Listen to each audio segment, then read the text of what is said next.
2024年6月，为重夺议会多数席位，马克龙决定梭哈解散议会，重新选举。结果偷鸡不成，前总理阿塔尔引咎辞职。同年，为绕过议会强行通过2025年预算案，前总理巴尼耶启动宪法第49.3条，惨遭极左极右翼联手弹劾下台，在位不到3个月荣登最短命总理史册。2025年9月，法国债务占 GDP 比重攀升到114%。前总理贝鲁在议会发表演讲，如果任由现状持续恶化，国家将走到悬崖边缘。他呼吁议员团结支持2026紧缩财政案，然后他也下台了。一片混乱中马克龙任命盟友勒科尔尼出任总理。上台第一天，超50万革命老区群众涌上街头，与8万军警激情对线。他们的口号是阻止一切，让全国瘫痪。稿子写到这里就在我准备给勒科尔尼上贺表时，10月6号，本期主角他也辞职了。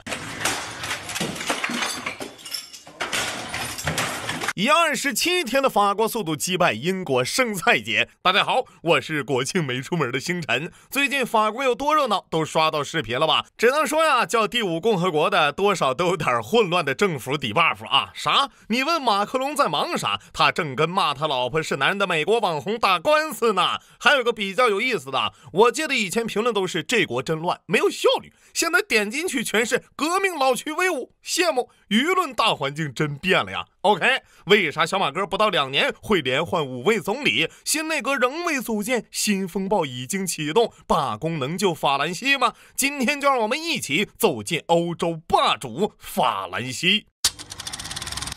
众所周知，罢工是法国宝贵的非物质文化遗产。2010年至2019年，平均每1000个法国人因罢工造成的停工天数为128天，屈尊欧洲第2。好消息是，20至21年坚持不懈的法国人民顶着新冠，以79个工作日罢工的好成绩，勇夺欧洲第1霸主。除了流行的乱丢垃圾、砸商店玻璃、烧市政大楼这些小行为艺术颇具浪漫气息的老区人民还罢出了风采，罢出了水平。如2023年为抗议马克龙的退休改革计划，环卫工人持续罢工半个月，导致巴黎街头近万吨垃圾堆积如山。随后造反强硬派曾篡改电表，让百姓免费用电，将巴黎地铁变身露天烧烤摊的法国总工会果断切断了奥运村工地和法兰西体育场供电，导致奥运工程停摆。2024年，愤怒的农场主开着数千台拖拉机闪击巴黎，将高速路口堵得水泄不通，抗议政府进口他国廉价农产品，取消柴油补贴。要说最富创意的还是农民伯伯，为了反对欧盟的绿色政策，他们满载原汁原味的农家肥当街往市政厅、警察局喷粪，场面只能说味儿真足那这次呢？这次更特殊1个月内已经3连罢。先看事件导火索。今年7月，前总理贝鲁公布了爆炸性的2026年预算草案，计划削减438亿欧财政支出。从哪儿砍呢？给大家列几条吧裁撤3000个公务员岗位，削减50亿欧医保费用，还要冻结养老金、住房补贴、助学金等福利，预计将立省70亿欧。为了促进充分就业，还要改革失业救济金制度，预计节约20亿欧，甚至计划取消2个公共假日，鼓励民众多工作。小贝的理由很简单，没钱。目前法国债务超3万亿欧，仅今年要还的国债利息就高达670亿欧，而财政赤字占 GDP 比率更是高达 5.8%， 远超欧盟规定的 3%。再这样，法国就破产了呀！我们要团结。地主家也没有余粮一经宣布，民间舆论直接爆炸国家破产我管不着，反正谁削减我福利我就反对谁，就算明天破产，今天我也得把假放了。极右翼国民联盟左翼的不屈法国法共绿党和社会党也坚决反对，倒呗。一言为定，双击临门。于是贝鲁决定赌一把，主动要求议会对政府进行信任投票，最后求锤得锤，8号投票失败9号辞职，10号全法大罢工一条龙。更讽刺的是罢工前夜，马克龙任命防长勒科尔尼出任第2任期以来的第5位总理，这一举动被抗议者视为挑衅，口号瞬间从反对预算案升级为马克龙下台。这位新冤种啊，不，那个是新的旧总理勒克尔尼是何许人也呢？他自称是戴高乐主义者、亲欧主义，但政治立场又是右翼，成分有点复杂是吧？还有呢，他以忠诚著称，没当过一天兵，却是法国最年轻的国防部长，还是马克龙晋封大位后唯一不离不弃、留任至今的部长。刚上台呢，先遇上罢工见面礼儿，同时教育部公务员工会立即对他提起诉讼，因为他犯了我们的老朋友冯德莱恩一样的错。别误会啊，不是抄论文啊，而是谎报学位。这边学位的舆论还没平息，议会的烂摊子还要处理呀，咋办呢？新总理只能挨个找人谈判。但左翼社会党早就放话了啊，如果马克龙要合作，新总理必须来自左翼 ，pass。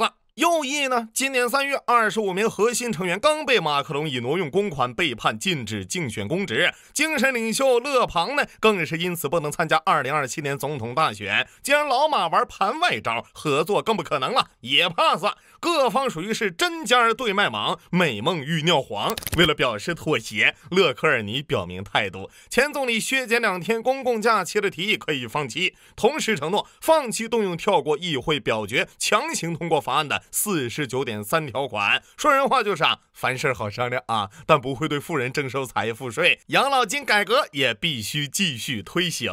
他还宣布，明年开始啊，将取消前政府成员的终身福利、警察安保特权、国家配备的小汽车和专职司机使用权，以及私人秘书服务特权，通通缩短到10年，以便戡乱救国，共克时艰。结果法国人听完当场表态，你别搁这干嘛哭穷啊，支援乌克兰不是挺慷慨的吗？小提一嘴啊，今年3月呢，马克龙额外追加给乌克兰20亿欧援助。哎，巧了，削减失业年轻人的救济金也是20亿欧，合着老百姓勒紧裤腰带的钱，你一挥手全捐了。这下属于把小泽的话当圣旨了，图啥？图160吗？ Я вважаю, що всім країнам треба припинити думати про себе і свої майбутні відносини з русскими, а більше думати про Україну, бо це сьогодні і зараз. 再小提一嘴啊，2019年呢，巴黎圣母院发生火灾，为实现马克龙5年内修复的承诺，约250余家企业及数百名艺术家参与，总共花了超8亿。另外，今年7月啊，小马哥刚宣布2026年度国防预算增加35亿欧，2027年增加30亿，届时法国军费将达到640亿欧，相比2017年刚上任时的322亿欧，成功翻倍。好家伙，真就苦一苦百姓，骂名俄罗斯来担是吧？雄心壮志加军费，转身开始削福利，你是法国人，你愿意吗？难办，那就别办了，罢工。后来坊间有诗一首：滚滚塞纳西逝水，浪花淘尽英雄，是非成败转头空，圣愿依旧在，几度应天虹。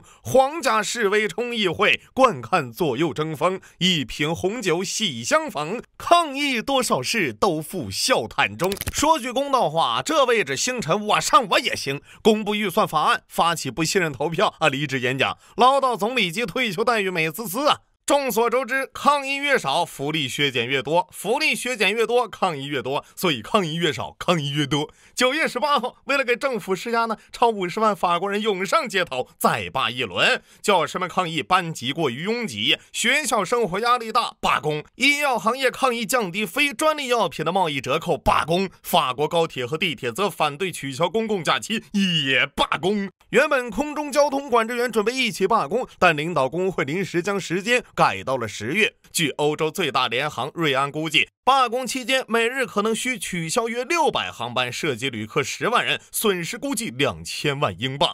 弹幕里的吴彦祖和迪丽热巴可能要问了，为啥会这样呢？罪魁祸首还是马克龙。自2024年以来，法国政府垮台了5次，小马哥马上还得找第6个倒霉蛋。围绕福利、养老、退休政策，议会乱得跟少林方丈的私生活一样。老马心里也苦啊，这么多年来自己就跟裤衩子似的，什么屁都得兜着。于是24年，马克龙解散议会，重新选。理想状态是重新洗牌，选个大多数，但太理想了。没想到极右翼异军突起，拿下123席，成为第1大党。最终577个议席中，反对党占了320个，彻底3分天下。朝小野大，越选越惨。请看这张图。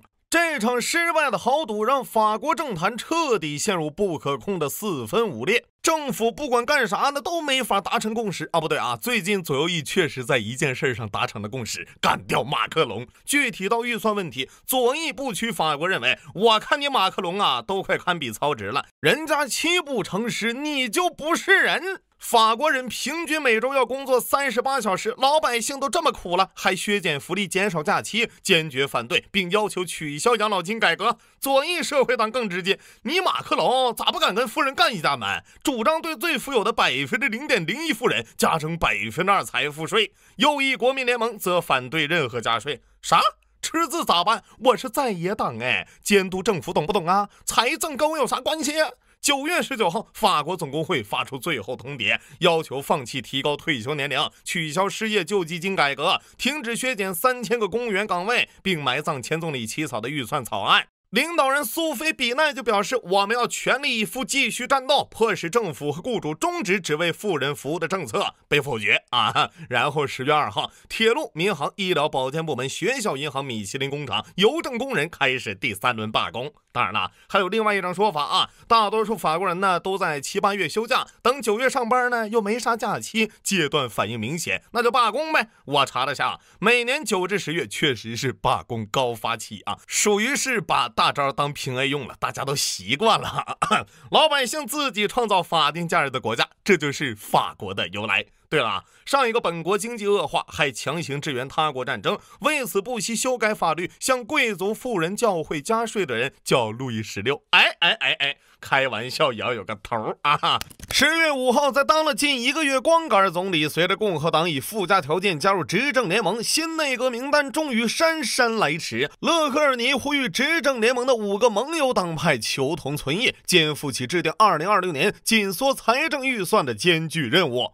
但由于首批18人中有12位是原贝鲁格员，这份名单喜提在野党差评如潮，有的认为新内阁过于右翼，有的认为不够左翼。矛头尤其对准去年离职的前财政部长、现任国防部长勒梅尔，认为他高居财政部长职位数年，应对法国预算失控担责。社会党痛批马克龙派顽冥不化，如果政府不做出改变，我们将直接发起不信任动议，推翻政府。早就扬言惩罚新政府的左翼不屈法国的党魁梅朗雄也称，这是一群给法国带来苦难的幽灵，马克龙必须下台。极右翼国民联盟领袖勒庞则讽刺，选择了这个如出一辙的政府，还掺入了那个让法国陷入破产的人，可悲，要求马克龙解散议会，提前大选。甚至连新内阁的内政部长兼共和党领导人勒塔约也对政府组成不满，紧急召集重要成员大会，关于共和党退出的传言甚嚣尘上。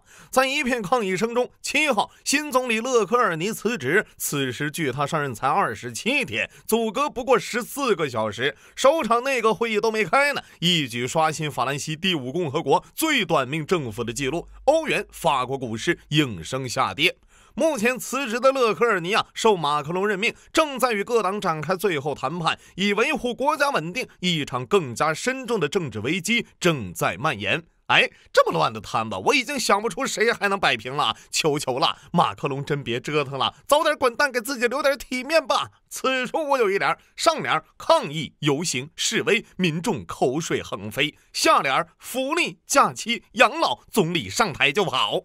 现在屏幕前的各位，咱们一起魂穿马克龙。如果你是法国总统，你该怎么办呢？开源，大声告诉我，国家最简单的搞钱方法是什么？对，加税。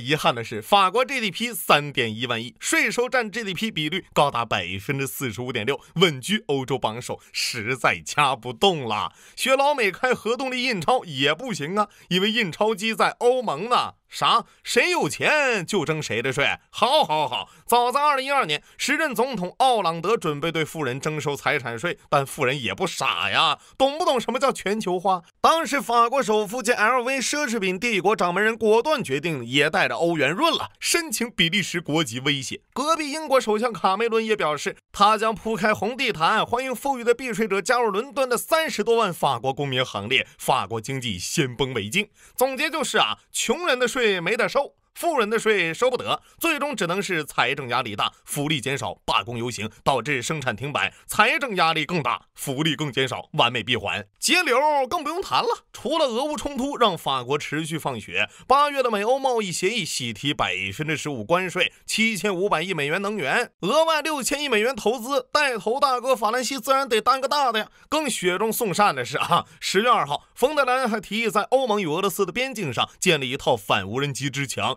用欧洲版的铁穹监测和拦截无人机。我查了下，双方边境线长3000多公里啊，这工程王多鱼都不敢投啊。好消息是马克龙没同意，怎么改变呢？没法改变。选票政治之下，执政党说没钱要削开支，在野党为拉选票反对，然后在野党上台发现真没钱，又准备削开支，然后在野党再反对，循环往复。点中点如英国苏纳克当首相被人家指着鼻子骂，现在成在野党指着鼻子骂别人，瞬间中气十足啊。至于总统马克龙呢，在促经济或平民怨间选择了罢工第2天，他出席德国统一35周年纪念日，与德国总理呼吁欧洲民主国家以更大的勇气和决心抵抗独裁国家轴心发出的黑暗之光，呼吁欧洲人振作起来，重建21世纪民主。我有一计，请马克龙静听。这法国不如退出欧盟把空缺让给乌克兰，然后狂印法郎，学美国印个几十万亿，经济一定能起飞。人就是这样的，由俭入奢易，由奢入俭难。法国的问题同样也是欧洲共同的问题。过去靠着先发优势掠夺殖民地，倾销工业品，攫取超额利润发福利，但随着时间推移，福利越加越多利润越来越少，家底越掏越空。当世界再次大变，没有了侵略和殖民遗产，现在问题来了，钱从哪里来呢？除了空客、LV 等奢侈品外，法国制造业整体缺乏竞争力。进入21世纪，互联网、AI、新能源这些新领域都在掉队。从2008年到2024年，法国 GDP 增长仅8%，同期美国增长49%，中国则是360%。